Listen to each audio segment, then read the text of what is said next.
પહેલો વરસાદ આવે અને ભજીયા તો બધાના ઘરમાં બનવાના છે. અલગ અલગ પ્રકારના અનેક પ્રકારના ભજીયા બનાવતા હોય છે, ઘરમાં બધાને ભાવતા હોય. આજે રાજકોટના ફેમસ મયુરના ફેમસ ભજીયા કહેવામાં આવે છે. ત્યાં અનેક પ્રકારના ભજીયા મળે છે, જેમાં એક ખાસ છે ભરેલી બટેટીના ભજીયા. એટલે કે આખી બટેટી હોય એમાં એક અલગ જ પ્રકારનું સ્ટફિંગ ભરી અને બનાવવામાં આવે છે, જેનો ટેસ્ટ છે ને એ અલ્ટિમેટ છે. અને ખાસ છે ત્યાંની સ્પેશિયલ ચટણી. તો આજે આપણે રાજકોટના મયુરના ફેમસ આખી બટેટીના ભરેલા ભજીયા બનાવશું અને તેની સાથે ત્યાંની અલ્ટિમેટ ચટણી બનાવવાના છીએ. આખો વિડીયો જોજો અને ચોક્કસથી આ સિઝનમાં એકવાર બનાવજો જ. બટેટીના ભરેલા ભજીયા બનાવવાની શરૂઆત આપણે એક સ્પેશિયલ સ્ટફિંગ બનાવવાથી કરીએ. અહીંયા મેં 6 થી 7 કળી લસણ લઈ લીધી છે, તો તેને ખાંડણીમાં ઉમેરી દઈશ. હવે આ લસણને વાટી લેવાનું છે, તો પહેલાં આપણે વાટશું. અહીંયા જુઓ લસણ છે એ આવું વટાઈ ગયું છે, તો હવે એમાં બીજા મસાલા કરી લઈએ. 2 ટેબલસ્પૂન લાલ મરચું પાવડર ઉમેરશું. આ મરચામાં કાશ્મીરી અને તીખું બંને મિક્સ છે, જેથી સ્વાદ અને કલર બંને આવે. તેની સાથે તેમાં ઉમેરશું 1/2 ટીસ્પૂન મીઠું અને ઉમેરશું 1 ટીસ્પૂન ધાણા જીરું પાવડર.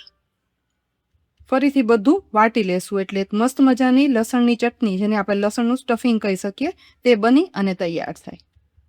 અહીં ઉમેરેલા મસાલા છે એ બધા મિક્સ થઈ ગયા છે અને આવી ચટણી વાટાઈ અને તૈયાર થઈ ગઈ છે. આને લસણની ચટણી કહેવામાં આવે. આ તમે બનાવી અને નોર્મલ રૂમ ટેમ્પરેચર પર પણ 15 થી 20 દિવસ બહાર સાચવી શકો છો અને ફ્રીજમાં તો તે મહિનાઓ સુધી રહે છે. હવે આનો સ્ટફિંગમાં ઉપયોગ કરીએ ને એ પહેલાં થોડાક વધારે આ ચટણીને ટેસ્ટી કરીએ, જેથી આપણા ભજીયા છે ને એકદમ સરસ બને. આ ચટણીમાં 1/2 ટીસ્પૂન ખાંડ ઉમેરી દઈશ અને તેની સાથે જ અડધા લીંબુનો રસ નીચોવી દેવાનું, જેથી આ ચટણી એકદમ ટેસ્ટફુલ બને ને તો સ્ટફિંગ છે ને એકદમ સરસ બનશે. કાઢેલા બીજ છે એ કાઢી લો. ફરી એક વખત આ રીતે ચમચી વડે મિક્સ કરી દેવાનું છે. જરૂર પડે તો તમારે ખાંડ લઈ શકો છો, પણ તો આ રીતે મિક્સ કરી દેશો તો પણ ચાલશે. એક મસ્ત મજાનું સ્ટફિંગ બની અને તૈયાર થાય છે, તે પણ લસણીયું સ્ટફિંગ. આને લસણી સ્ટફિંગ પણ કહી શકો. સ્ટફિંગ બની અને તૈયાર થઈ ગયું છે. સ્ટફિંગ એક બોલમાં કાઢી લઈએ, જેનો ઉપયોગ આપણે બટેટી ભરવામાં કરશું. ભરેલી બટાકાને ભજીયા બનાવવા છે એટલે અહીંયા અમે નાની નાની બટાકી લીધી છે અને સાઇઝ છે એ આવડી જ પસંદ કરવાની. જો થોડી મોટી સાઇઝ હોય ને તો આના આપણે 2 ટુકડા કરી લઈશું. આ બટાકા છે ને એ મેં બાફી નાખ્યા હતા સ્ટીમમાં, એટલે કે થોડા કડક રહે ને, જો અહીંયા કડક રહે ને એવા મેં બાફા છે. આવા બાફી લેવાના. છાલ મેં ઉખાડી લીધી છે અને મીઠું ઉમેરી અને મેં બાફ્યા હતા, એટલે અંદર સુધી ખારાશ ભળી જાય, એટલે ભજીયા જ્યારે આપણે ખાઈએ ને ત્યારે મોળા ના લાગે. આનો ઉપયોગ આપણે કરવાના છીએ. કડક બાફેલી બટાકીના સૌથી પહેલાં આપણે અહીંયા 2 કટ પાડી લેવાના છે અને આ કટ છે ને પોણું બટેકું થાય ને ત્યાં સુધી પાડવાના. બસ આ રીતે આપણે ભરેલા બટાકાનું શાક બનાવતું હોય ને જે રીતે કટ પાડીએ ને એવો જ પાડવાનો છે. બસ આ કટ પડી ગયો. હવે આ બનાવેલું સ્ટફિંગ છે ને એ આ રીતે લેવાનું અને આની અંદર એકદમ સરસ પેક કરી અને ભરી દેવાનું. વધારે પ્રમાણમાં ભરવાનું, જેથી આ મસાલાનો ટેસ્ટ છે ને ભજીયામાં સરસ લાગે. બટાકું ભજીયું આપણે ખાવા સમયે મોળું ના લાગે. અને ખાસ ધ્યાન આ ભરવા સમયે એ રાખવાનું કે બટાકું છે તૂટવું ન જોઈએ, કારણ કે બાફેલું લીધું છે. જો બટાકું ભરાય અને તૈયાર થઈ ગયું છે. આ જ રીતે બધા બટાકા ભરી લઈશું. સ્ટફિંગ ભરેલા આ બટાકાને આ રીતે ડીશમાં ગોઠવી દઈએ. અહીં બધા જ બટાકા સ્ટફિંગ ભરી અને તૈયાર કરી લીધા છે. ભજીયાના ઉપરના લેયર માટેનું બેટર બનાવી લઈએ. 1 કપ બેસન લીધો છે. બેસન છે એ ચાળીને લેવાનું, જેથી આપણે જે બેટર બનાવીએ એમાં લમ્સ ના રહે. સાથે મસાલામાં 1/2 ટીસ્પૂન હિંગ, 1/2 ટીસ્પૂન મીઠું અને સહેજ જેવો કલર માટે હળદર પાવડર ઉમેરવાનો, ઓપ્શનલ છે. હવે 1 કપ પાણી લઈ જોઈએ એ પ્રમાણે પાણી ઉમેરતા જઈ મીડિયમ થિકનેસનું આપણે બેટર તૈયાર કરવાનું છે. અહીંયા મેં અડધો કપ જેવું પાણી ઉમેરી દીધું છે. વિસ્કર વડે વિસ્ક કરવાનું, જેથી આ મિશ્રણ છે એ લમ્સ વગર બની અને તૈયાર થાય. જો આ રીતે ચલાવશું અને નોર્મલ આપણે ભજીયામાં બટાકાવડામાં જેવું બેટર બનાવતા હોય ને એવું જ બનાવવાનું. બસ જોઈએ એ પ્રમાણે પાણી ઉમેરતા જશું અને બેટર બનાવતા જશું.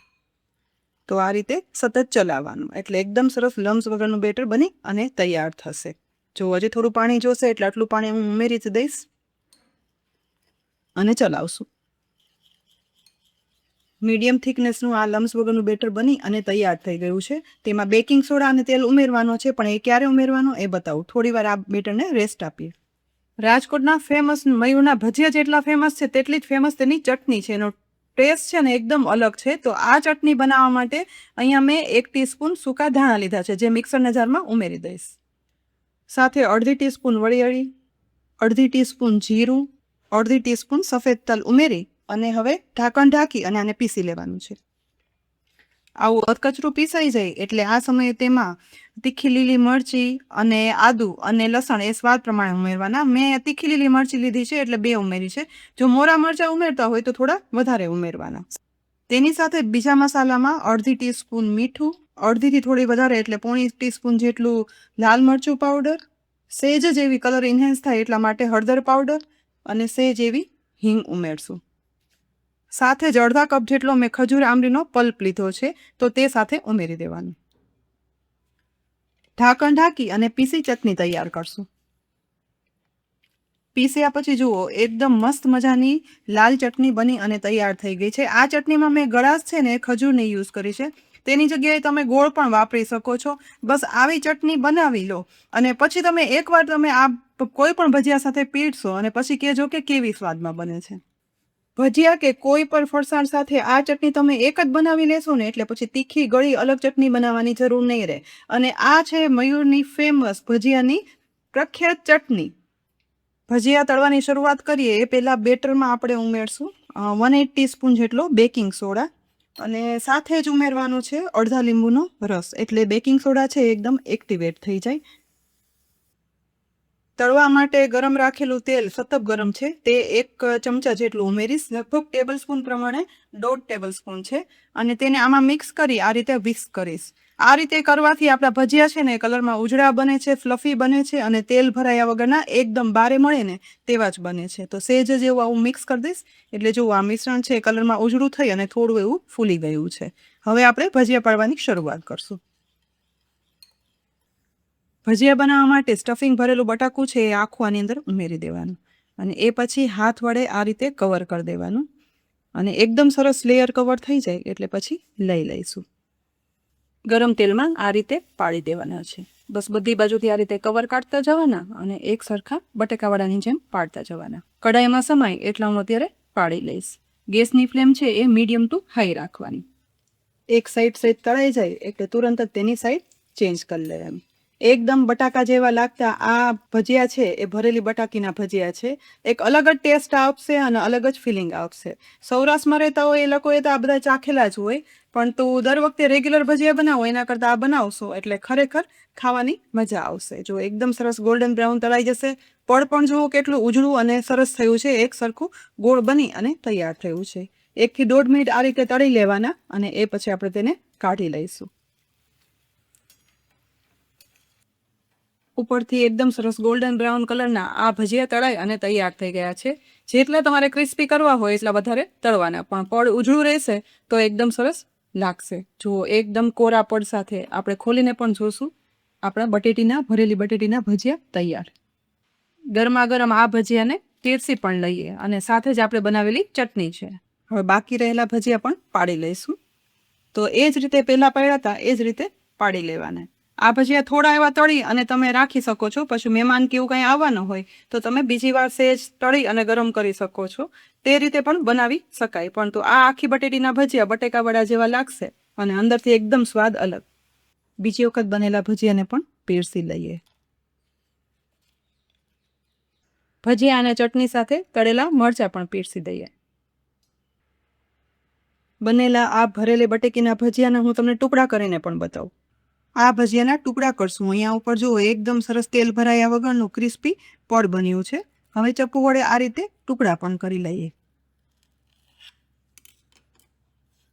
તો જુઓ એકદમ સરસ પડ સાથે પતલું એવું પડ થયું છે. જરા તેલ ભરાણું નથી અને અંદર મસ્ત મજાનું લાલ સ્ટફિંગ અને પરફેક્ટ બની અને તૈયાર થયા છે ભરેલી બટેટીના ભજીયા. આ ભજીયા તમે એકવાર બનાવી અને ચાખજો.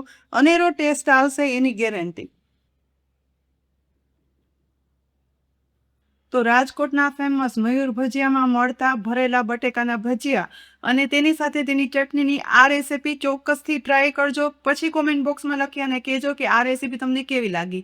આ ભજીયા ચોક્કસથી બધાને ભાવવાના છે એની ગેરંટી. સાથે જ આવા અનેક ફેમસ ઉપયોગી અને ઇઝી રેસીપી જોવા માટે કિચન સિરીઝ યુટ્યુબ ચેનલને સબસ્ક્રાઈબ કરી લેજો અને સાથે જ અમારા ફેસબુક પેજ અને ઇન્સ્ટાગ્રામ પેજને પણ લાઇક કરી અને ફોલો કરી લેજો જેથી આવનારી રેસીપીના અપડેટ્સ તમને સૌથી પહેલાં મળે. આવતીકાલે ફરી મળશું એક નવી રેસીપી સાથે. ત્યાં સુધી આવજો.